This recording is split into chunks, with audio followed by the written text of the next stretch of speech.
Seola was the model employee, so how did she end up in a hotel suite with her CEO? As the secretary to Venus's powerful owner, Cha Jung-gu, Seola's professional life was flawless until one afternoon. Entering Jung-gu's office, she offered to dim the lights, but his dark mood had nothing to do with sunshine. "The blinds aren't the issue," he growled, staring intently at the resignation letter she had just submitted. Seola was confused. She'd meticulously crafted that letter, even double-checking her grammar to ensure total perfection. That perfect execution only pained Jung-gu more. To him, her departure was a devastating blow to his empire. He declared that everything she did was impeccable, finally addressing the crisis that threatened his daily peace. Jung-gu demanded to know the truth. Why was his most trusted aide suddenly trying to walk away? Seola cited personal reasons, while Jung-gu desperately calculated how to keep his secret weapon by his side. Venus had many secretaries, but Seola was legendary, 3 years of being his indispensable right hand. She was always steps ahead, managing dignitaries and anticipating his every need before he even spoke.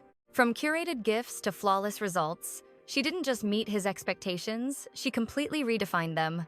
Jung-gu vividly remembered her last vacation. Without her, he had suffered a total collapse of productivity.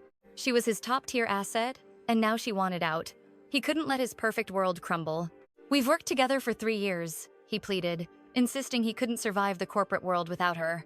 Seeing her silence, he grew anxious. Had some tragedy occurred to make her quit so abruptly?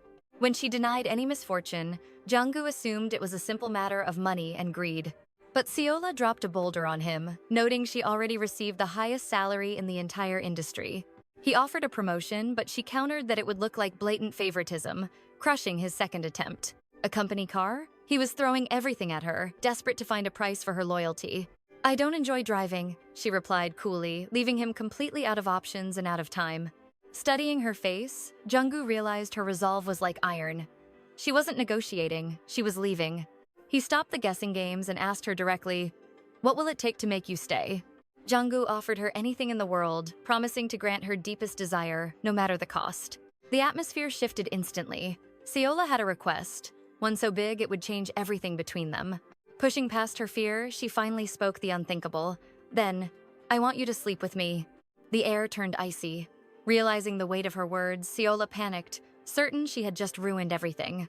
Jung-gu stood frozen in shock, questioning his own hearing as his perfect secretary shattered their professional boundary. "Please, forget I said that," she cried, desperate to take back the scandalous proposal she'd just made. Consumed by embarrassment, she turned to flee, convinced she had finally lost her mind in front of him. To her shock, Jung-gu didn't lash out. Instead, he promised to consider her request by the weekend. Later, during lunch, the reality of her boldness set in as she confessed the incident to a colleague. Her friend was speechless. How could the quiet Seola ask to spend the night with a man like Jung-gu? Jung-gu was the untouchable king of Venus, young, brilliant, and successful beyond anyone's wildest imagination. He was a constant fixture in the news, a man who turned every business deal into pure gold. This legendary CEO was the ultimate heartthrob, and women everywhere were desperate for a single glance from him. When Seola confirmed it was truly him, her friend nearly fainted at the sheer audacity of the request. "No confession or dating first?" her friend screamed, wondering what had possessed the normally sensible Seola. Seola sighed deeply, her mind swirling with the memories of why she had finally reached her limit. This wasn't a sudden madness. Her secret, unrequited love for Jung-gu had been burning for 3 long years. It all began on a bitter winter morning, back when she was just starting her journey at Venus. Shivering during a briefing, she was shocked when the cold CEO told her to go home and rest. She had refused, promising to fulfill her duties perfectly, despite the freezing weather and her own exhaustion. When she finally finished her work, the receptionist handed her a surprise that would change her heart. Jung-gu had sent her a hot pack, a small act of kindness that sparked a legendary 3-year crush. Sold to the Sultan as a child, Seola grew within his shadow, longing for more. A secret scroll from the Sultan praised her devotion, igniting a forbidden flame. Growing up in the palace, her unrequited love for Sultan Jong-mu finally bloomed. Then, the rumor struck the Sultan was to wed a princess from a rival kingdom. News of his meeting with the Tiang dynasty shattered her fragile heart. Was their political union finally being sealed in the shadows of the court? The world whispered that a commoner could never touch the heavens. Seola realized her Sultan was a god walking in a completely different realm. To love him was madness. She accepted her fate as a mere servant. Drowning in despair, she spilled her tea, lost in his overwhelming presence. She tried to remain the perfect aide, but her emotional mask was cracking. Her secret was out, and the Sultan's eyes were finally fixed upon her. After years of longing, she tendered her resignation to flee the palace. She felt like a broken doll, but her friend Unim refused to let her fall.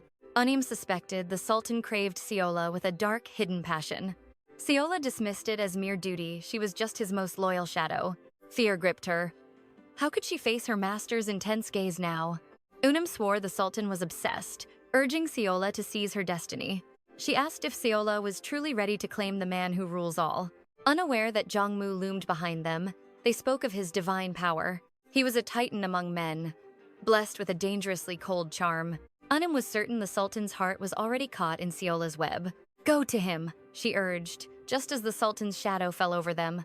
"Why did you ignore my royal summons?" His voice rumbled like thunder. She checked her scrolls in a panic. 2 messages awaited her response.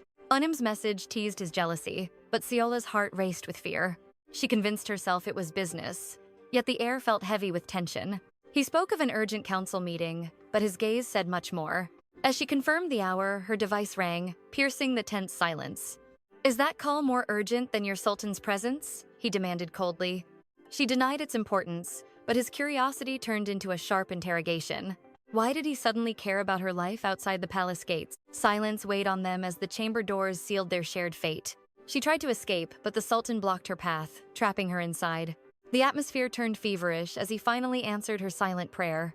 "We shall be together, with no limits to our nights of passion." His dark proposal stunned her. Did he truly want her body and soul? "You were the one who played this dangerous game, Siola. Say it louder. Tell me you want this as much as I do." Her whispered consent marked her ascent to becoming the most powerful woman. When the stars faded, he escorted her, ensuring her safe return home. "What of your royal council meeting?" she asked, her voice trembling. "You are my only priority tonight," he whispered with a soft apology. He commanded her to rest, his cold eyes softening for her alone. "You've endured enough at my hands today," he smirked, leaving her breathless. Jongmu teased her further, causing Siola to flush crimson as the air thickened with forbidden tension. Weary from the night's intensity, Siola longed to flee the palace of his presence immediately. She bowed low, requesting he summon her for any duty before her carriage disappeared into the night.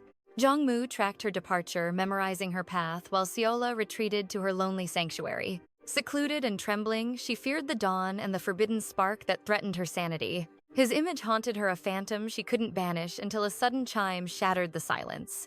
Her heart leaped, expecting the Sultan's word, but it was only a hollow distraction. She scolded her desperate heart, knowing he was locked in council, drowning in her lonely sorrow. She reminded herself of her station. They were bound by duty, not by the threads of love. Eventually, her guards fell, and she drifted into sleep until the midnight silence was broken. The Sultan's name flashed, jolting her awake, her breath catching in her throat instantly. His voice was low, asking if he disturbed her rest, while her mind raced with fear. She feared a crisis in the kingdom, questioning why he sought her at such a scandalous hour. He calmed her storm, declaring the council was a success, though he longed for her voice. He spoke of the king's drunken revelry, yet his own voice remained sharp and clear as ice. He confessed his urgent need to reach her, plagued by the guilt of leaving her side. Those words pierced her armor, sending her pulse into a frenzy as he offered a soft apology. He bid her to rest, promising their reunion at sunrise. His kindness was a double-edged sword. Sleep became a distant dream, her soul ignited while Jongmu stared into the dark. For 3 years, she served him after being sold to the palace as a mere child. Rumors haunted her growth, but her power rose until she became the most formidable woman within. Every day for 3 years, they were inseparable, a dance of duty and hidden longing. He had watched her from his throne, keeping his distance to protect her from the court's venom. He drew a line of iron, but tonight that boundary had finally crumbled into dust. Back in his chambers, the Sultan found no peace, haunted by the woman who ruled him. At dawn, Siola returned to her post, presenting the day's scrolls with perfect grace. She brought him sustenance, but he was mesmerized by the fire of her efficiency. He offered his silent approval, summoning her to the elevator for a private descent together. Within those narrow walls, the silence screamed until he asked if her night was peaceful. The question ignited memories of their forbidden heat, making her blood boil with secret shame. She stuttered a lie of refreshment, though the Sultan's gaze saw right through her mask. He smiled at her clumsy acting, his tone calm despite the electric tension between them. Then came the killing blow as he mentioned his betrothal, a truth she had buried deep. Terror seized her soul, realizing she had sinned with a man promised to another.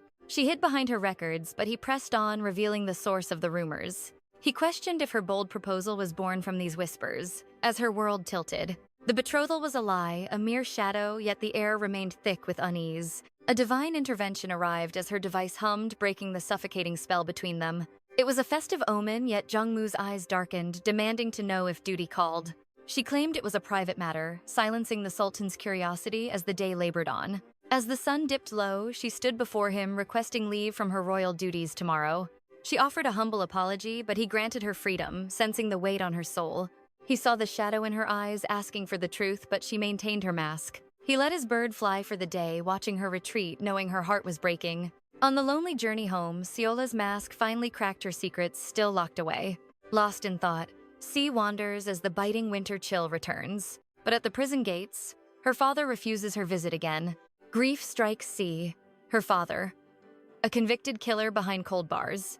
She remembers him as kind, unable to accept his dark sentence. The judge was clear he abandoned a dying soul that night. 10 years, a chillingly light sentence for taking a human life. But his silence is the true agony. He avoids her constantly. The guard whispers a secret. Her father quietly waits for her arrival. He watches from the shadows, finding comfort in her distant presence.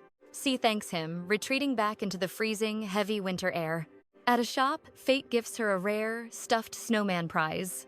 The owner hails her luck, but C remains strangely, hollowly cold. A snowman wasn't the goal. Her heart sought a different prize. Trade it, the owner suggests, seeing her lingering, quiet sadness. But C refuses. She must find her own miracle this winter. She desperately seeks Rudolph, a token tied to her father's dark crime. Heading home, the icy wind mirrors the storm within her soul.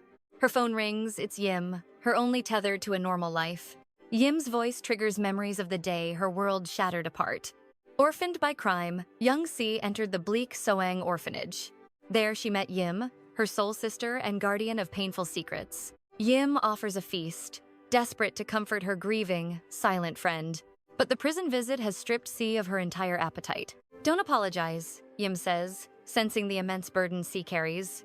They choose beer over food, seeking escape from their heavy reality. Yim promises to arrive soon, her loyalty a shining, warm light. Overwhelmed, C confesses how much she values their reassuring, deep bond. Yim hides her worry with jokes, masking fear with playful attitude. Just wash up, Yim orders, rushing to her friend's side tonight. As the call ends, Yim remembers a vital, missing piece of news. She mentions that Jongmu, C's boss, came looking for her today. Elsewhere, Jongmu is anxious, his eyes glued to his silent phone. Her absence has him unhinged, his professional facade crumbling fast. Just then, C calls and he answers on the very first ring. Struggling for calm, he masks his relief with stern, icy words. He accuses her of a power play, acting like a disgruntled boss. You vanished all day, he grumbles, hiding his deep, growing concern. C offers to work immediately, her professional mask slipping back on. Work is fine, he admits. I was simply worried about you. He offers her an out, showing a rare, gentle side today. Before she can reply, a sharp knocking interrupts her heavy thoughts. Expecting Yim, she rushes to end the call with Jongmu. Rest well, he whispers, ending the call with lingering, hidden care. Alone, he wonders if his feelings are finally becoming too obvious. A new week begins as fate draws closer than ever before. Seola returns to the palace, while Sultan Jungu impatiently paces, checking his watch as whispers begin to stir. He eavesdrops on the gossiping servants, who are desperately trying to uncover if their lady is seeing someone. They buzz about her sudden absence last Friday, noting how she was obsessively glued to her device all day. Her glowing complexion hasn't gone unnoticed, either random clues that ignite a fire of jealousy within Jungu's cold heart. He recalls Seola meeting a mysterious, handsome man the very day their fateful, secret night together finally began. Haunted by her distracted behavior, Jungu confronts the staff, demanding to know where his most precious aide has gone. They reveal she stepped away for a private call, fueling his growing suspicion and inner turmoil. That mysterious doorbell from yesterday echoes in his mind, driving the lovesick Sultan toward the brink of madness. He rushes to his chambers, finding Seola waiting with urgent news regarding the powerful Tikkang faction's latest move. She professionally briefs him on the secret transmission, clarifying the reason behind her sudden departure earlier that morning. President Kim demands a personal audience immediately. Jungu is intrigued, yet his heart remains fixated on the woman before him. He questions his availability, But the brilliant Seola has already masterfully arranged a summit for the following evening. Pleased by her efficiency, he inquires about their next move, only for Seola to drop a devastating bombshell. She refuses his invitation for lunch, claiming private business, a cold rejection that cuts deeper than any blade. Before she can finish, Jung-gu snaps, demanding to know why she has been avoiding his royal presence lately. He fears she has grown weary of their bond, unaware that Seola is completely oblivious to his inner agony. He confronts her about her frequent absences since their passionate night, suspecting she's trying to escape his heavy grasp. He mentions her empty desk, jealousy flaring as he wonders if that rival suitor, Unim's friend, is the cause. Seola realizes the Sultan's pride is wounded by a misunderstanding, so she steps forward to clear the clouded air. She explains her absence was solely to finalize the logistics for tomorrow's grand imperial meeting. Regarding her leave, she swears it was merely a personal matter, not an attempt to flee his side. She prepares to reveal the truth that the mystery man was actually him all along before he abruptly cuts her off. Jung-gu brings up the mysterious visitor at her door, desperate for answers that will soothe his aching, jealous heart. Learning it was only Unim, a cold sweat breaks across Jung-gu's face as the weight of his foolishness sinks in. He groans in utter shame, realizing he acted like a possessive tyrant over nothing, while Seola watches in confusion. Seola feels the lingering tension, realizing he truly felt neglected. But an unexpected interruption halts her explanation. A sharp knock shatters the moment as a messenger arrives, breathless from trying to reach the busy Sultan. An emergency council regarding the previous campaign requires his immediate attention, forcing the lovers to pause their confrontation. Jung-gu sighs. Is it relief from this awkwardness, or boiling frustration that their private moment has been ruthlessly stolen? Swallowing his pride, the Sultan commands Seola to follow him to the meeting, masking his true emotions behind authority. She obeys, but the weight of unspoken words hangs heavy between them, a storm brewing in the palace corridors. Silence reigns throughout the day as they maintain a professional distance, each step echoing with cold, lingering tension. As twilight falls, Seola realizes they haven't shared a single word since their morning clash in his chambers. Jung-gu appears, surprised to find her still toiling away. He wonders why his most dedicated servant hasn't retired yet.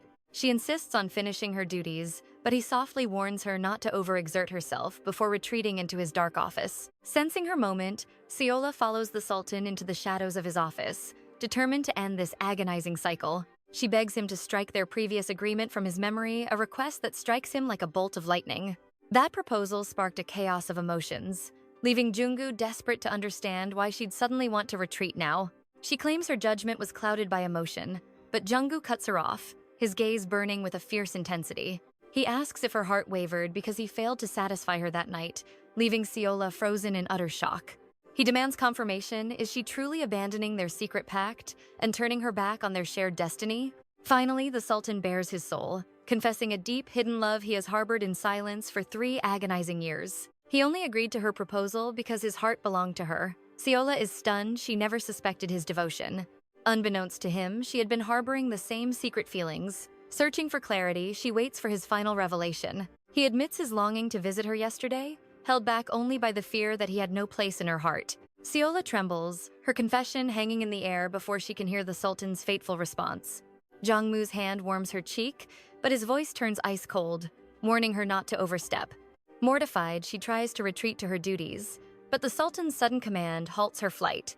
No labor tonight, he declares, revealing a secret plan that leaves her completely stunned. As she questions his meaning, he announces their brand new destiny has just begun.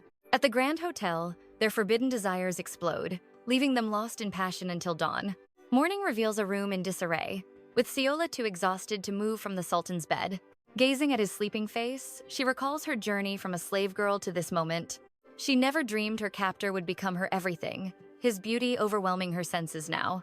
She reaches out to touch him, but he awakens instantly, trapping her hand in his. He'd been awake the whole time, teasing her about her lustful gaze and their wild night. Smirking, he asks if she's satisfied or if she's ready for a second round of fire. He pulls her into a warm embrace, whispering his wish to wake beside her every morning. Their weekend trysts become an addiction, leaving Seola dazed and drained by the time Monday arrives. At the palace gates, Yim notices her teary, exhausted eyes and demands to know the cause. Seola was so lost in her memories of the Sultan that she completely ignored Yim's calls. She stammers a weak excuse, her visible confusion only making Yim more suspicious of her state. Yim pushes for the truth, desperate to know what has turned the composed Seola so flustered. Seola can't find the words, remembering her last secret about the Sultan accepting her fragile heart. Yim correctly guesses the good news that Seola and Jongmu have officially become a royal couple. They celebrate their union, unaware that a dark shadow is currently descending upon the international era. A sinister man arrives, his aura radiating pure malice as he steps back onto Korean soil. He loathes this return, but his hidden villainous intent remains a mystery to those around him. He cuts through the crowd like a curse, terrifying everyone except for one small, clumsy child. The boy crashes into his luggage and falls, but the man shows absolutely no mercy or pity. He glares in cold disdain before walking away, leaving the child trembling in his wake. This man is clearly a threat, especially since his dark sights are set directly on Jongmu. Meanwhile, Seola and Jongmu prepare for a high-stakes evening meeting with the ambitious President Kim. Sensing danger, Jongmu demands a private room, preparing his mind for the coming mental warfare. Seola's mind wanders to lewd thoughts, a misunderstanding that the Sultan catches with a smirk. He teases her for her dirty mind, questioning if she's already craving his touch again. He explains he simply needs rest, his stamina drained by their intense night of secret passion. He must be sharp, for President Kim is a predator who excels at exhausting his enemies. He reaches for her hand, but Seola recoils, terrified of the court's watchful, judging eyes. He scoffs, pointing out that only the unblinking CCTVs are watching their forbidden display of affection. After checking every corner for spies, she finally lets her hand melt into his warm grip. She promises to lead if he's truly tired, but her heart hammers against her ribs. Yet the Sultan's pride remains unshaken. He refuses to let his woman take the wheel. The meeting with Kim begins, but Seola feels a sickening chill from the president's behavior. Kim's eyes crawl over her with a disturbing hunger, ignoring the crucial business at hand. Seola is trapped in a silent rage, forced to endure the old man's creepy, lingering stares. Jongmu barks at Kim to focus, only to realize the man hasn't heard a single word. Kim blames his failing memory, a transparent lie that deeply offends the Sultan's royal dignity. Jongmu vents his fury on the documents, his aura darkening as he repeats his cold demands. They return to the land dispute, a battlefield where their future will be decided in blood. Secret talks lasted until dawn. Kim offered to manage the Sultan's vast, fertile lands. Jongmu agreed but demanded speed. Little did he know, the council planned a betrayal. Kim's gaze turned predatory. He summoned Seola, the girl sold to the Sultan as a child. He praised her hard work, but before his trap snapped, Jongmu stepped in boldly. Jongmu commanded Seola to find his royal seal, claiming an urgent message awaited his hand. She bowed, rushing to find the missing item, unaware it was a ruse to save her. Alone now, Kim mocked Jongmu's strange attachment to the palace's most beautiful servant.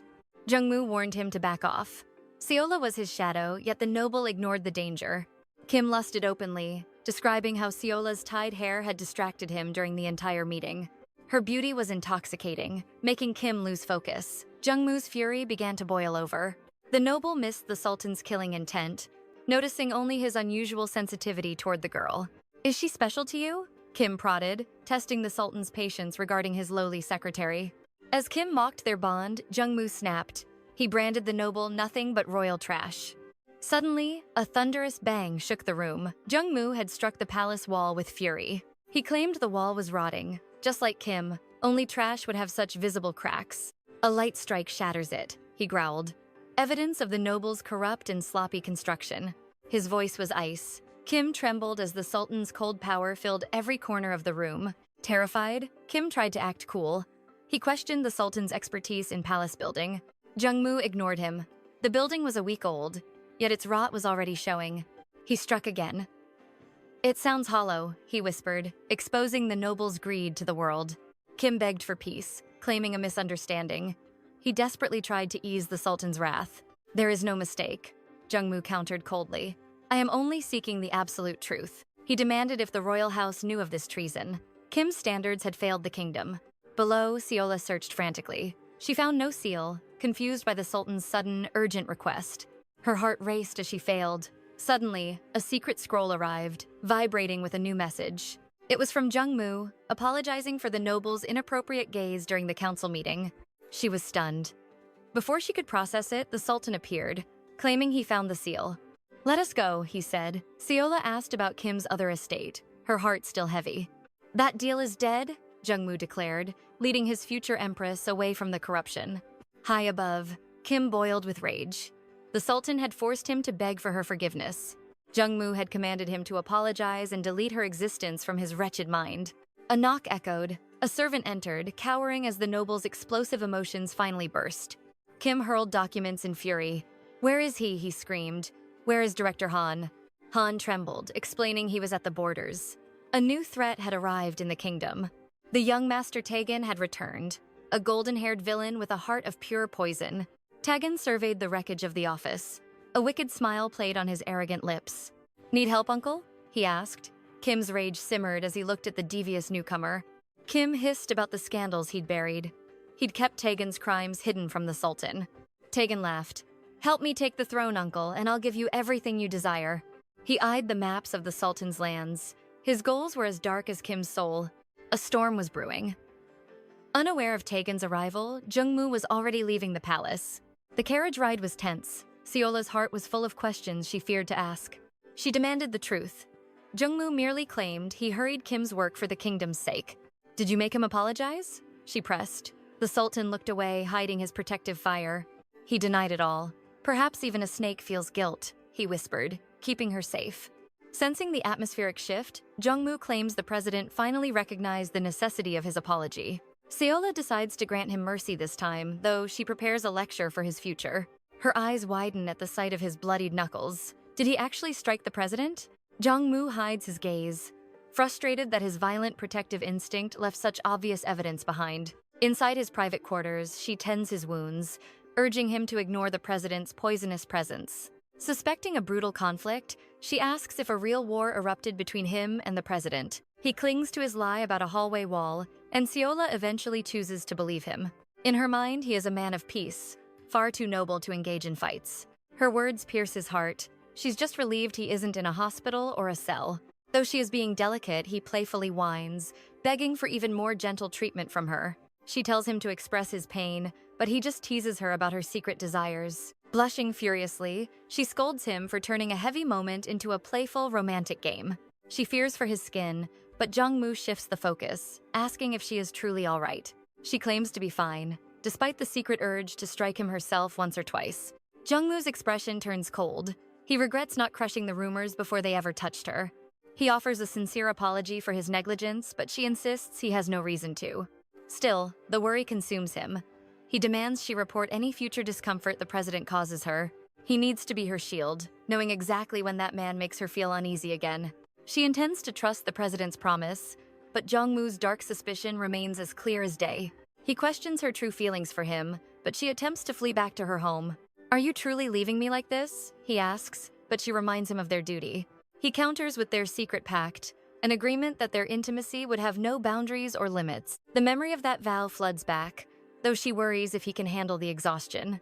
He tries to restrain his primal urges, but suddenly, she has claimed a seat on his lap. He asks why she delights in seducing him, though she suspects he is the true master. The next day, Seola works with godlike speed, leaving the entire office in a state of shock. In truth, she's fighting to stay awake and drown out the vivid memories of their night. She buries herself in work while Jung-moo watches her from the shadows with a heavy gaze. Inside the elevator, her eyes drift shut. He complains about the distance she kept all day long. Startled, she whispers that they are still at work, far from their private hidden sanctuary. "We've only been dating a week," she argues, fearing their secret romance might be exposed too early. He cites Romeo and Juliet, claiming 5 days was more than enough to forge an eternal bond. She counters that those lovers had fate on their side, unlike their own slow-burning, complex history. He disagrees. He feels his soul has been just as transformed as any hero from legend. Seola recalls the days of his cruelty, when he called her ugly and crushed her heart. Those insults left deep scars. He admits his words were born from a heart consumed by jealousy. He confesses the difficulty of hiding his love and offers a soul-deep apology for his past. He begs for her grace, promising to cherish her and treat her better than ever before. "Pity me," he pleads, revealing the 3 years of agonizing restraint he suffered for her sake. Moved by his devotion, she takes his hand, finally understanding the depth of his hidden love. He makes a final proposal: "Never leave me, and I'll maintain my professional mask at work." She agrees, but with a warning he must never even dream of running away from her side. They lock hands, sealing their destiny. He jokes that she'd probably hunt him down regardless. She laughs, confirming she wouldn't hesitate to take him down. They finally reach their destination. As they step out, she immediately returns to her role, the perfect secretary once again. Seola notices his focus has completely vanished. Jong-moo is lost in a world she cannot touch. His eyes are fixed on a ghost, his mother. Her sudden return turns the entire palace air cold. They retreat to his office as Seola serves tea. The tension between them is sharp and suffocatingly heavy. She praises the tea, but Jong-moo stays frost-cold. He demands the truth behind her sudden, unannounced return. She pleads for a smile after 3 long years, but his heart remains a locked fortress of ice. He corrects her, it has only been 2 years. She insists on 3, citing her move to America. He remembers a wedding she has clearly forgotten. She laughs it off, but the silent damage is done. Jong-moo remains unimpressed by her shallow memory. To her, their time together clearly meant nothing at all. She blames her age and asks about the chairman. His health seems to be her only real concern. He gives a curt yes, but she begins reminiscing. She recalls how the chairman always struggled in the winter. Jong-moo cuts her off with a sharp, cold assurance. The chairman is healthy, there is no need for worry. Why is she truly in Korea after all this time? She hesitates, mentioning a date they both secretly dread. Jong-moo's expression hardens into a mask of stone. Why does she care now, after years of silence? She trembles, recounting a haunting, tearful dream. The woman they lost was crying out in total misery. He stays silent, but she refuses to look away. The ghosts of their past are finally catching up tonight. She asks if he still harbors deep, burning resentment. She claims she is hurting too, but he stays cold. Outside, Seola's mind is a storm of dark confusion. She has never seen the powerful Jong-moo look so shattered. His mother was warm, but he was frozen solid. He treated his own flesh and blood like a stranger. Seola left with a smile, but her heart sank. The air in that room felt like a silent graveyard. Her phone rings, it is him. His voice is strained, signaling a hidden pain he cannot mask. She worries his chronic migraines have returned. It has not even been long since his last dose. She brings soothing tea, but he demands medicine. She gently warns him about the dangerous, frequent timing. She apologizes to his mother for the sudden interruption. But the older woman is watching their bond closely. Seola manages the situation with a soft, steady hand. Jong-moo finally relents, nodding in pained, silent agreement. She exits the office, letting out a heavy sigh. The atmosphere inside remains thick with unspoken, ancient sorrow. Meeting his mother felt like walking into a storm. He never mentioned her, keeping his past locked away. Back inside, Jong-moo stares blankly at the pills.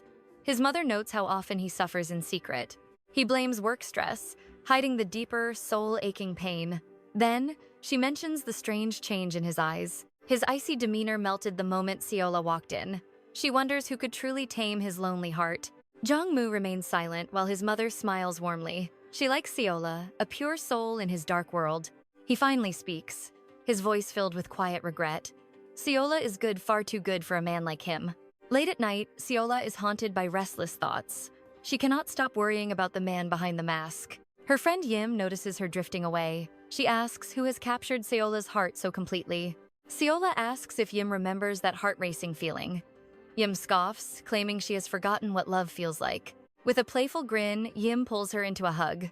She is happy Seola finally found her mysterious crush. Suddenly, an emergency broadcast cuts through the joy. A massive snowstorm is turning the city into ice. The roads are deadly traps for any unsuspecting driver. Yim groans about the freezing cold and heavy layers. Seola barely hears her, lost in a dark memory. This season always brings back the shadows of fate. Her mind is elsewhere as the snow begins falling. Meanwhile, Jong-moo sits alone in the deafening, cold silence. His mother's words echo like a haunting, tragic melody. She wants to visit that place together this year. He remembers the dream of the woman crying out. A decade ago, on a night exactly like this, a drunk driver's sin shattered their lives forever. Justice was served, but the soul-deep pain never faded. That is why Jong-moo never lets anyone else drive. He carries the weight of that tragedy every day. He gazes at their photo, his heart breaking anew. He asks her spirit why she was crying alone. Is she lonely because he is her only visitor? He picks up the phone, ready to face fate. Jong-moo reaches out, but his father immediately demands the purpose of the call, ignoring any greeting. Jong-moo asks about the weekend, only for his father to prioritize a business golf game with Chairman Kang. It's corporate warfare disguised as sport. He commands Jong-moo to attend, but the young heir hesitates. Jungmu declines, claiming previous plans. His father's tone sharpens, ordering him to clear his schedule immediately. Jungmu stands his ground, citing importance. His father scoffs, coldly asking why he even bothered calling. Jungmu attempts to mend their bond, but his father hangs up, leaving him in a hollow silence. Staring at a faded photograph, Jungmu realizes his father has erased that girl from his memory entirely. Office rumors swirl about the company's grand anniversary. For the staff, it's just a much-needed day off. When asked about her plans, Seha simply chooses sleep. Her colleagues offer a vitamin drink for her exhaustion. As twilight nears, Seha watches Jungmu. His shoulders are heavy with a secret, crushing sorrow. She hesitates to speak, sensing his pain. But Jungmu notices her first, his voice laced with uncharacteristic gentleness. He urges her to leave early, despite the mountain of work on his desk. Seha departs, her heart heavy. Walking home with an excited Yunshim, Seha is haunted by the words she failed to say to him. Suddenly, she turns back. She can't leave him alone. Meanwhile, Jungmu drifts into a restless office slumber. A decade-old nightmare resurfaces. He's back on that snowy night, listening to a girl's cheerful voice over the phone. She'd waited all year for this. He apologized for his absence, forced into a last-minute business meeting instead. Then, the sickening sound of a collision. Screaming her name into the void, he met only a terrifying silence. Her phone lay shattered in the snow. Jungmu jolts awake, the phantom cold still clinging to his skin. He finds a coat draped over him. Seeing Seha, he instinctively pulls her into a desperate, trembling embrace. Seha holds him back. She stayed to protect him from the chill. Jungmu stares at the coat, stunned. Softly, she offers her ears and heart. Whatever haunts him, she's ready to listen, even if she's just a novice. He masks his trauma, blaming his mother's visit for his sensitivity. He apologizes for dragging her into his darkness. Seha begins to protest, but Jungmu suddenly seizes her hand, his gaze turning intense and burning. "This is bad," he whispers. He guides her palm to his cheek, a playful yet possessive pout forming. He vows never to let her go, sparking a fire in Seha's veins. Her face flushes a deep crimson. Shifting gears, he asks about her evening. She reminds him she's here for him. He nods, decision made. "Work is forgotten. There's something far more vital now," he declares, leading her away from the lonely office. In his private sanctuary, Jungmu prepares a feast. He asks how his clothes fit her petite frame. She emerges, looking adorable in his oversized shirt. Jungmu's composure shatters, his face turning a bright scarlet. Seha explores his sleek apartment, marveling at the orderly space that puts her own home to shame. He serves a culinary masterpiece. Looking at the spread, Seha feels a sudden wave of romantic tension. He coaxes her to eat, his voice a low hum. One bite is all it takes for her walls to crumble. They settle in for a horror film. Seha is thrilled, but the fearless CEO is actually terrified. He hides his eyes like a child. Seha reaches out to tease him, but her hand lands dangerously low. Panic flares as she realizes where she touched. Jungmu smirks, the atmosphere suddenly thickening with desire. She stammers an excuse, but he captures her wrist, refusing to let her escape the electric moment. He places her hand back, challenging her with a wicked grin. The air between them is practically vibrating. "I won't force you," he murmurs. Without a second thought, she confesses that she doesn't want to stop. The remote is tossed aside. She leans in, pressing a shy, feather-light kiss against his burning cheek. He tilts her chin, claiming her lips. One kiss ignites a fire that burns throughout the long night. Morning light finds them tangled. Jungmu holds her tightly from behind, refusing to let his treasure go. Seha sighs, questioning how long he intends to stay like this. He simply pulls her closer.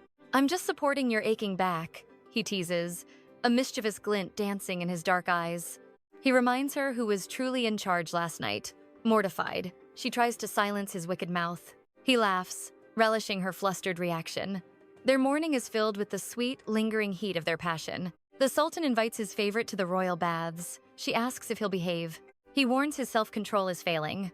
Seola dismisses his wicked, seductive advances. Amused by her defiance, he vows only to hold her. No games tonight. He prepares the scented waters himself. Seola watches her master's rare devotion. He insists she rest. Within these palace walls, she is his queen. Amidst the steam, his voice softens. Jungmu reveals his guarded, lonely heart. His life was a gilded cage. Then, his little slave became his light. Touched, she confesses her love. But then, destiny intervenes quite ungracefully. Her stomach growls loudly. The Sultan's stoic mask shatters into joyous laughter. Crimson with shame, she blames him. His relentless passion has drained her. Her pouting eyes undo him. He breaks his vow with a kiss. After the bath, Vizier Park calls. Duty summons the palace favorite back. A forbidden figurine falls out, a relic of her life before the palace. Jongmu's gaze freezes on it. His face clouds with a deep, haunting sorrow. He hides the snowman. A strange sadness flickers behind his cold mask. He asks if she likes trifles. Seola senses a dark, royal secret. He claims he's seen them. He questions her seasonal winter collection. She only treasures winter symbols. He asks if she seeks a specific one. She wants the red stag. Jongmu falls silent, lost in old memories. He offers a feast instead. Tomorrow, the weight of the crown returns. That figurine haunts his mind. Suddenly, the Dowager Queen summons her son. His mother asks what he craves. She misses her royal son deeply. He scolds her humble lifestyle. She has his royal gold to spend. She laughs, clinging to old habits. A queen's heart remains forever frugal. He promises a secret visit. But she stops him with a memory. She offers his favorite dish, a taste of their life before the throne. It was Hong's favorite, not his. He sighs, telling her to rest. Meanwhile, Prince Chotaon arrives. His presence sets the entire court ablaze. All eyes follow the Golden Prince. He finds Seola choosing royal silks. She seeks a gift for Jongmu. She is lost in romantic thought. Her cheeks turn pink. The silk must be worthy of her king. Last year, he rejected all tributes. He hated the court's empty flattery. He returned every treasure. Seola had hidden her own humble gift. Now, she is his beloved. Everything has changed since she was sold. Taon mocks her devotion. A secret message from Unim saves her. Seola answers the call, ignoring him. She leaves the prince stunned. Later, Unim gossips over tea. She complains of palace duties, then beams. She mentions the handsome Prince Taon. The legendary heir has finally arrived. Seola is unimpressed by him. She only has eyes for her sultan. Unim insists Taon is a god. He's as handsome as Jongmu himself. Never, Seola cries. Jongmu is the most beautiful man in existence. Do you truly think so? A deep voice asks. Jongmu appears. He gazes possessively at her. He hates when others distract his treasure. Unim has already fled in terror. The seat across from her is empty. He offers his hand for a walk. Seola wonders what follows. Let them whisper. Jungu smirked. A public scandal would finally free them from these suffocating palace shadows. No longer hiding their bond, he reached for her hand, but Seola pulled back, guarding her heart. When he sought a forbidden kiss, she refused. He sighed, asking her to keep his weekend schedule clear. Curious about his secret plans, she pressed for answers. He revealed a private meeting with the Queen Mother. Years of silence had turned his mother into a stranger. Their long-awaited reunion was cold and painfully awkward. It finally made sense. This was why he looked so haunted when she appeared within the inner court. In the shadows, a spy captured their secret meeting. The evidence was swiftly delivered to the treacherous Tan. One look was enough. Tan recognized Seola instantly, realizing she was the Sultan's hidden, precious weakness. In the high library, Jungu's brush ran dry. He stared at the calendar, anticipating the fateful weekend ahead. Outside, Seola labored until a royal summons arrived. He requested a fresh ink stone, testing her devotion. He claimed he'd find it alone, but Seola insisted on serving him, refusing to let him lift a finger. Entering his chambers, she brought rare refills. Knowing he favored only one specific style for his royal decrees, he accepted the gift with a soft gaze, thanking her for coming despite her exhausting duties in the palace. His eyes lingered with warmth. Seeing you is my only solace, he whispered, his voice full of meaning. Seola turned away, blushing. She reminded him that such looks were forbidden during official court hours.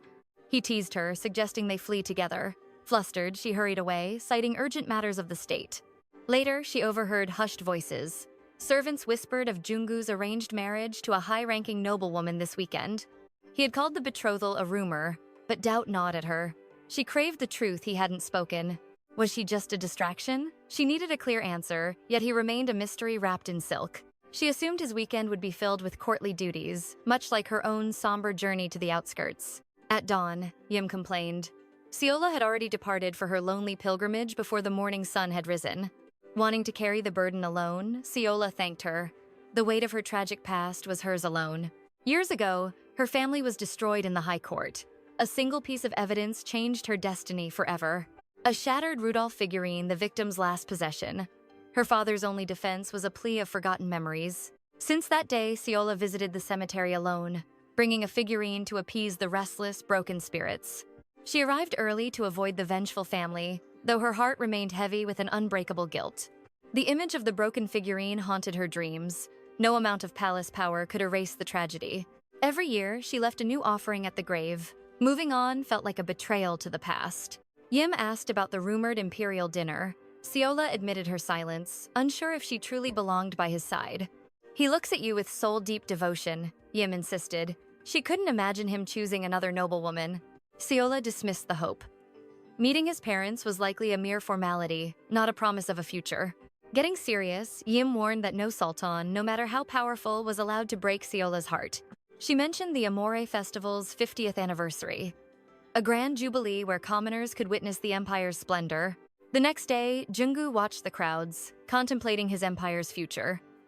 Suddenly, a familiar voice called his name. An elegant woman approached with a practiced smile. He greeted her politely, acknowledging their long, cold separation. She spoke of longing and missed years. Meanwhile, Siola watched from the shadows, her heart sinking fast. She recognized her from the royal archives. It was 𝒂𝒏, the powerful Tang clan's youngest daughter. Rumors called her the Sultan's future empress. Siola's mind raced. Was this his secret plan all along? Had he brought her here to witness his betrothal? The palace walls seemed to close in on her soul. She excused herself to hide her tears, vowing to deal with this betrayal after the festival ended. While Siola sought solitude, Yim waited outside. Nearby, Tun searched for his sister through the bustling crowd. A small trinket fell from Yim's bag, rolling toward the arrogant noble. Tun frowned, showing his disdain. He kicked the item away like trash. Yim stopped him, demanding he show decency to a fellow soul. She told him to pick it up, but Tun sneered. "You shouldn't have dropped it," he retorted coldly.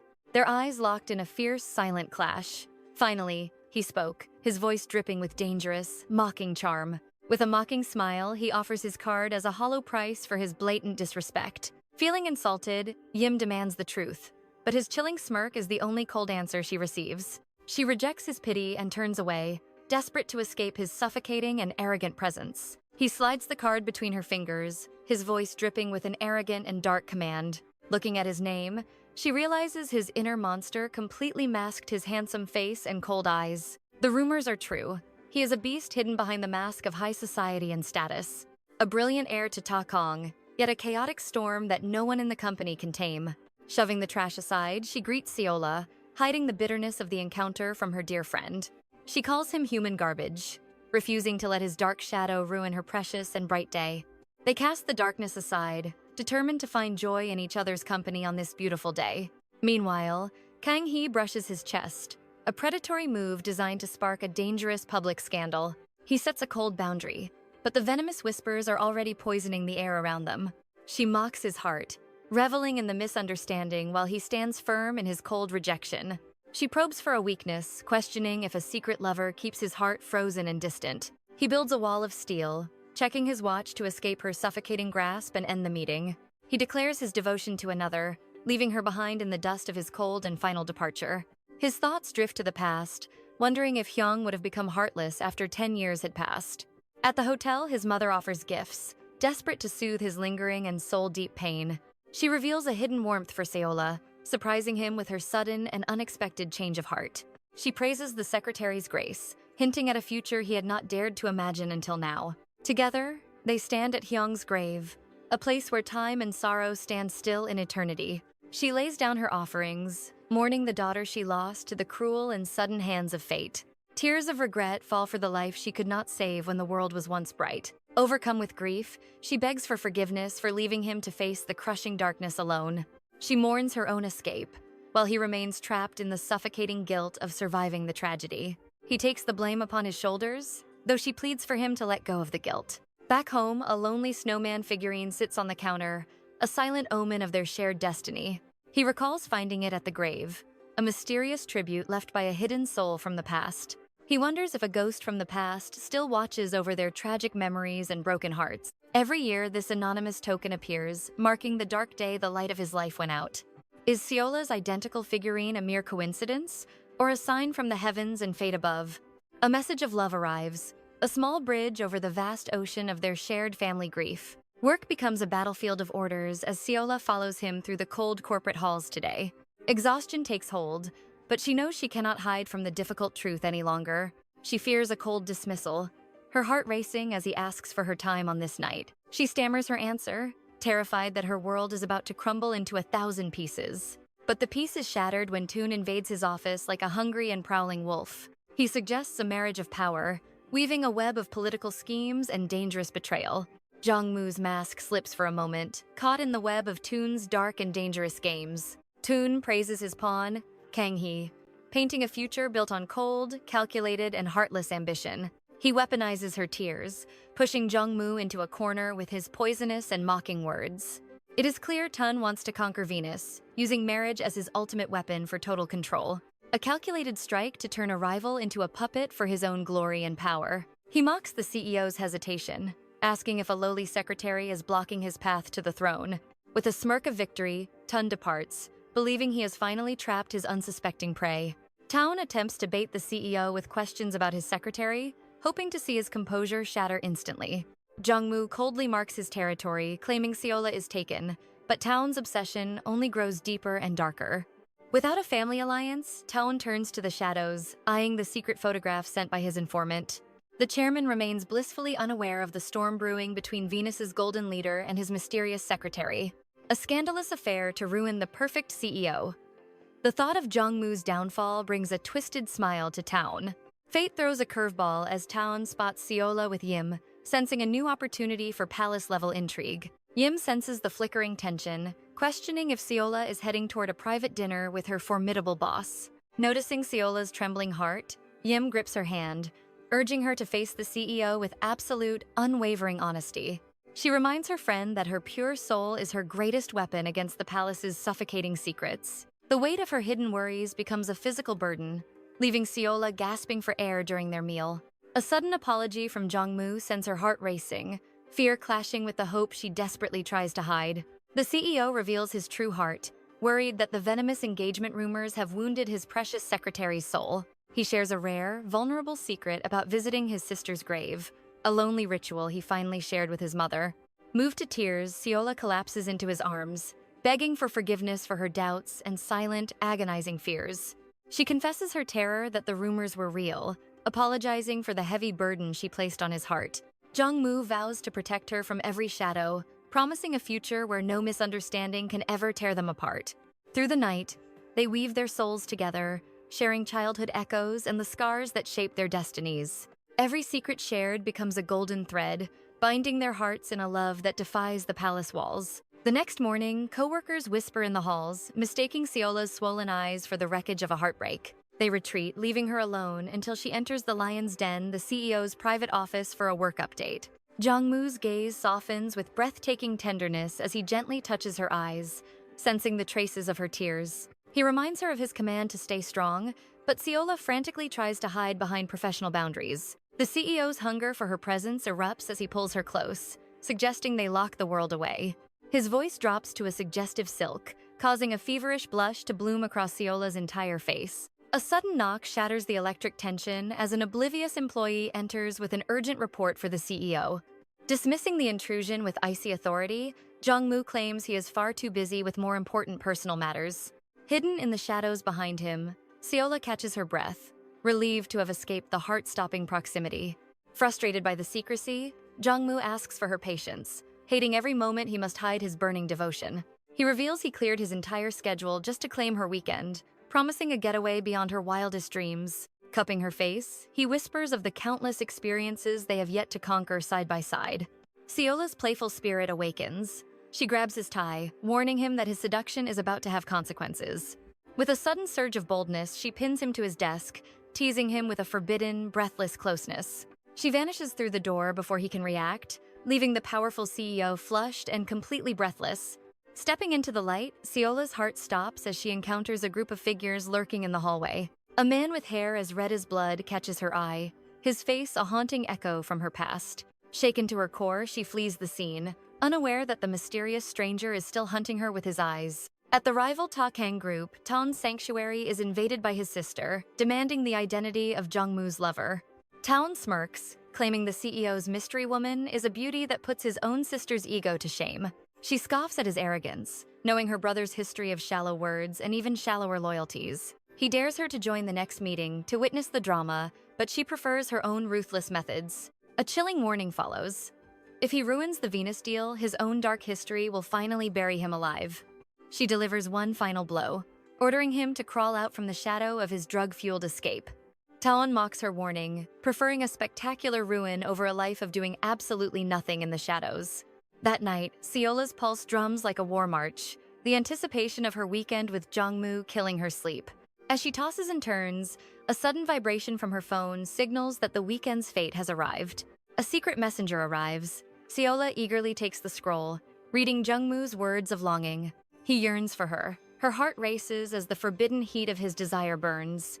The Sultan craves her presence, wishing the moon would vanish to end their lonely distance. Seola offers to sneak into the harem. He hesitates, the tension thick between two lovers. "I shall come to you," he commands, his hunger for her far greater than hers.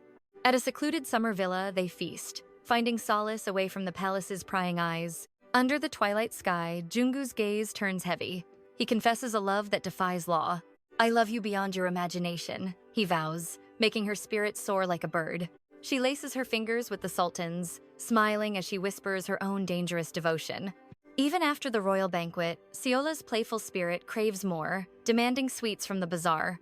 As they depart, Seola realizes her jade hairpin is missing, left behind in the villa's shadows. Returning, she finds Junggu with a mysterious lady. Her heart freezes as she watches them. She confronts him by his full name, asking if he was courting another flower today. "Are you jealous, my rose?" he teases, enjoying the fire burning within his favorite consort. He claims she merely asked for the shrine, but Seola's jealousy whispers a different story. "She was indeed fair," he mocks, fueling Seola's rage with his playful, dangerous words. He laughs, calling her his only queen, the one whose jealousy proves her hidden love. Beneath the festival's blooming fires, they hide in the carriage, lost in a sea of desire. "This carriage is too cramped," he whispers suggestively, wanting to return to their private villa. Seola hides her blushing face. The palace is leagues away, yet his touch is here. He settles for a kiss, realizing his royal safeguards were forgotten in the summer palace. Once behind the silken curtains, their passion erupts, far beyond the reach of mere whispers. Meanwhile, Prince Tagon drowns his failures in wine, his mind poisoned by shadows and envy. He feels the sting of his father's palm. A failed coup cost him his pride.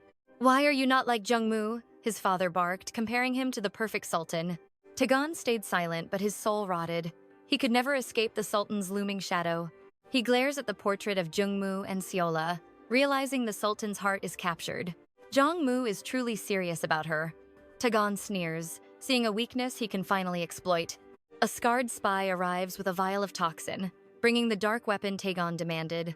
"You took too long with this poison," Tagon growls, his patience thinner than silk thread. The spy has already spread rumors of Jongmu and Seola throughout the royal city. Tagon strikes him. He demands more than just rumors for the gold he pays out. He plans to reveal the scandal to Chairman Cha during the upcoming royal hunt. Falling for a slave. How pathetic. Tagon smirks, plotting to burn their world to ash. Back at the villa, Seola pours rice wine, wanting to drink with her beloved sultan.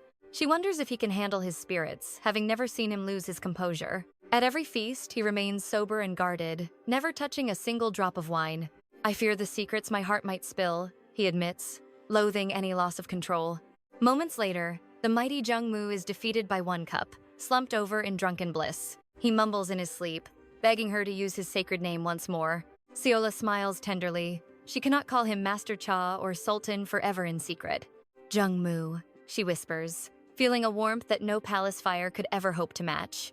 The spy storms out of Tagon's chambers, fuming at the prince's constant and violent arrogance. He eyes Jungmu's secret scroll, wondering if it's time to switch his allegiance to him. As he flees, he snarls at a passerby, unaware that the wheels of fate have turned.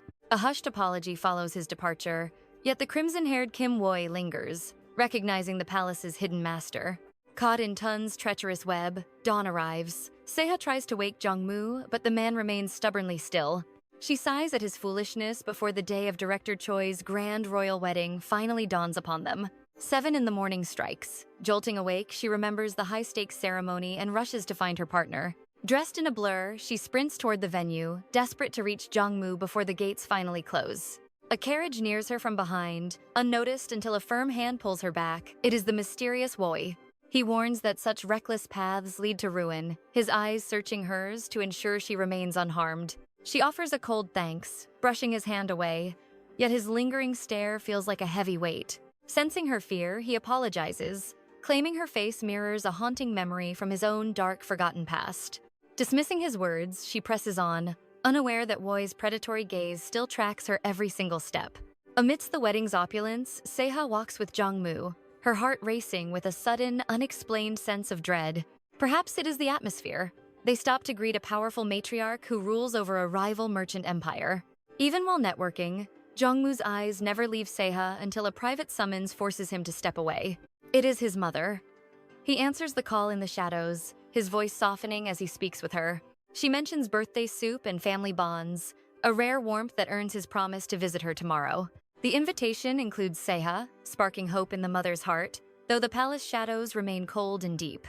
Searching for her lord, Seha instead encounters the venomous President Kim, who mocks her for being left behind. He insults Jong-moo, calling the young CEO a mere puppet who gained power through sheer, undeserved luck alone. He claims the Sultan only chose him because his true wife was cursed with a womb that bore nothing. Seha's fists tremble in fury. The president smirks, delighting in the revelation of Jong-moo's secret, illegitimate birth. With icy grace, Seha thanks him for his interest, her eyes flashing with the fire of a future queen. She recounts his agonizing youth, how he survived the court's backlash without a single hand to guide him. Despite the lack of support, he conquered the nation's highest universities and mastered the intricate ways of law. Every venture he touched turned to legendary gold, proving his brilliance far outweighs any title or royal bloodline. Kim dismisses his success as desperate survival, but Seha remains a pillar of unyielding strength against his words. She asks if he has ever known such true desperation. Nearby, Jong-moo listens, a dangerous smile gracing his lips. That evening, they sit in the quiet carriage. The weight of the day's secrets hangs heavy between them. He urges her to rest, yet an agonizing silence follows as she contemplates the trials they have faced. Denying her thoughts, she searches her bag until the clock strikes midnight, marking the hour of his birth. She offers a hidden gift, something she lacked the courage to give a master who refuses all offerings. As his fingers reach for it, she stops him, her face flushing with a rare, beautiful maidenly shame. She begs him to wait until he is alone, unable to endure his gaze while he sees her heart. Her modesty only fuels his curiosity. She insists it is a mere trifle of no real or lasting value. He counters that any gift from her is a treasure, promising to wait until she has safely departed. She flees into the night, leaving him to wonder about the woman who was once sold into this life. Watching her go, he promises a call. Finally, he opens the gift, revealing the secret she worked so hard on. It is a garment with his initials hand-sewn, a labor of love that leaves the powerful man utterly breathless. Suddenly, his device blazes with scandal. Headlines accuse him of defiling his engagement with a mere commoner secretary. Tun watches the chaos erupt with a predatory grin, reveling in the destruction of the heir's perfect reputation. He wonders how the Sultan will react when his chosen successor is dragged through the palace's filth. Chairman Cha confronts the news of the alleged affair, his eyes burning with the cold fire of authority. He demands the truth, asking if his son is truly wasting his future on a simple servant girl. Jong-moo stands tall, his voice like iron. This is no mere dalliance, he loves her with his soul. The Sultan scoffs at such feelings, but Jong-moo fires back, declaring he will never be as cold-hearted. The elder reminds him of the day he entered the palace, a child who begged for a name. To inherit the throne of the Cha Empire, Jong-moo was expected to be a perfect puppet.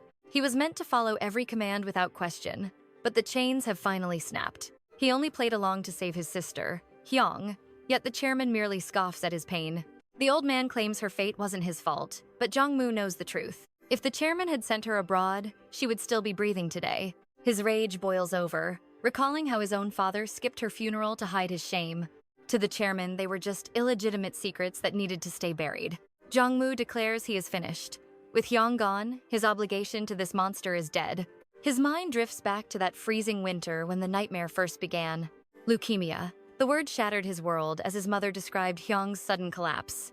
Desperate and broken, he turned to the only man with the power to help. He threw away his pride, kneeling before Chairman Cha to beg for his sister's life. But the chairman's heart was ice, asking what Jongmu would sacrifice in exchange. Knowing the price would be his soul, he agreed to every cruel demand. He swallowed his disgust as the chairman looked down on him like a god.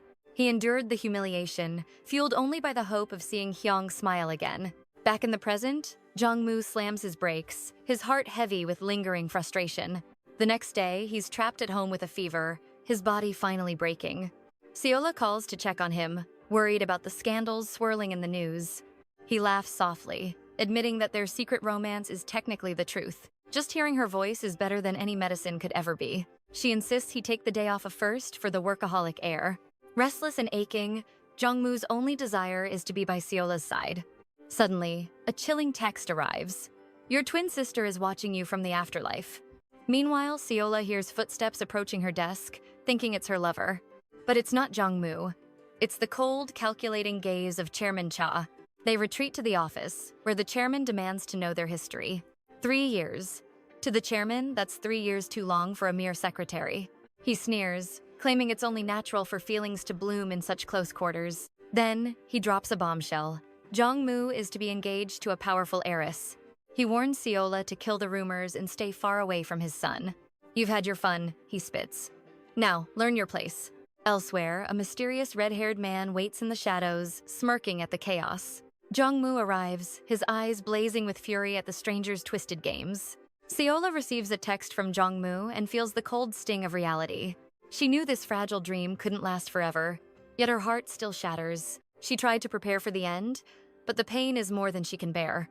The stranger, Sang-chan, hands over a business card claiming they are allies. Jongmu isn't interested in games and demands he get to the point. Sang-chan leans in, asking how much he truly knows about the woman he loves. He reveals a secret. He and Seola grew up in the same orphanage. Jongmu freezes. Seola had never breathed a single word about her past. He warns Sang-chan to shut his mouth and never approach him again. But as he turns to leave, one name stops him dead in his tracks. Have you forgotten about a man named Manhwa? The snow falls like ash. That same cruel snow fell mirroring the night Seola's father ended her sister's life while she waited in silence. Her fingers hover over the screen, longing for Jongmu, yet the right words remain trapped in her heart. She finds a stray button, a tiny relic from the night he first entered her sanctuary before their fated journey. His presence had turned her world upside down, leaving her breathless and self-conscious in her own home. She apologized for the mess, but he looked at her with such warmth, claiming her world was already perfect. He pulled her close, whispering a promise that her days of cleaning alone would soon be over. A future together, sharing the weight of life, they spent the hours lost in the maps of her past. But as they moved to the bed, the air shifted. He confessed he wasn't there just for talk. She welcomed his embrace, knowing exactly why she let him in, but now only shadows remain. The walls she once called home now feel hollow, an empty throne waiting for a master who isn't there. At Venus, Jongmu's mind is a battlefield echoing with Sang-chan's dangerous questions about the cost of living. The price of comfort? 100 million won delivered in 21 days, a ransom for his peace. A blade to his throat, Sang-chan threatens to drag Seola into this abyss if he doesn't pay. He knows the game if it's gold. Sang-chan craves Jongmu will bury him in it to protect her. But the serpent has more venom. Sang-chan hints at darker secrets hidden beneath his sleeve. What deeper sins are being masked? The name Min Dong-woo rings out like a death knell. The thought of that man being Seola's blood makes his skin crawl, a legacy of hatred he can't ignore. Logic tells him to doubt the devil, yet the weight of this truth threatens to crush his soul. He summons his shadow Mu Yang, ordering a total purge of Min Dong-woo's hidden history. Is he a monster or a victim? Meanwhile, Yoon Shim's workday is shattered by a sudden unwelcome ghost.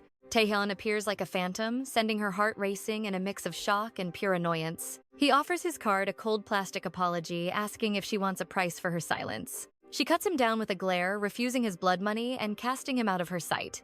On the counter sits a piece offering a luxury lip balm, the very one she lost at the hotel. She curses the sky, realizing the staggering price of the gift the arrogant man left behind. In his car, Taehyun smiles, finding Yoon Shim's fierce resistance more entertaining than any palace intrigue. He will play the long game, waiting for the moment Mina finally steps into his trap. Back at the office, Seola's cough betrays her, but she masks her weakness as a mere change in season. Jongmu stops her, his hand a burning brand on her forehead, as their eyes lock in silent fire. The air crackles with unspoken words before he sends her home, her intuition screaming that something has broken. She senses the shifting tides, wondering if he is walking toward a storm she cannot see. Anxiety radiates from him like a cold wind. Perhaps the shadow of Chairman Cha has finally fallen between them. If this is the end, if he chooses the crown over her, she prepares for the final curtain. No regrets, only fire. She vows to confront him tonight and demand the truth. Even a phone call will suffice, but then a new player enters. Jongwoo's mother appears. Caught in the spotlight, Seola's nerves fray as the matriarch demands she drop the act of awkwardness. An invitation to the Lion's Den dinner with the mother while Jongwoo hunts for a cure online. Moo-yang arrives a ghost from their high school days, finally breaking through the walls of the CEO's office. A heavy envelope changes hands, a forbidden archive of a tragedy that was never meant to be reopened. Inside the gruesome reality of the accident, one file for Dongwoo and one for the carnage. Jongwoo's knuckles turn white, his voice a low growl of pure agony, mourning a life stolen too soon. He wishes death had been a mercy rather than the slow, agonizing torture Hunyang endured. But the truth is, a murky river and the autopsy reports offer only cold, heartless speculation. In the darkness where no cameras watched, the secret of that night remains buried in the silence. The trail went cold in the shadows, yet Moo-yang has finally found a thread to pull.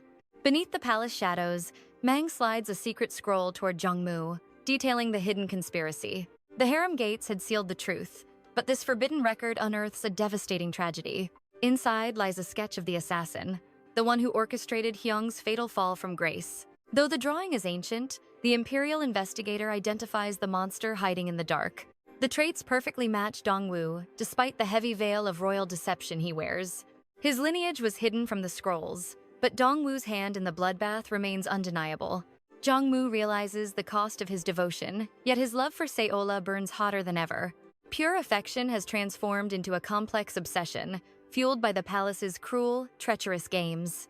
Recalling Dongwoo's judgment day, his soul flickers between murderous fury and a profound, stinging grief. Seola deserves only the throne, yet his heart's growth for her feels like a terrifying curse. He curses the heavens for their cruel fate, as bitter tears stain the cold stone floor. Loving the Sultan's most powerful woman is a deadly sin, an injustice no words can describe. The harem's bloodiest chapter has just begun. Drop a comment for part 3 right now. Don't forget to like and subscribe. Until the next legend unfolds.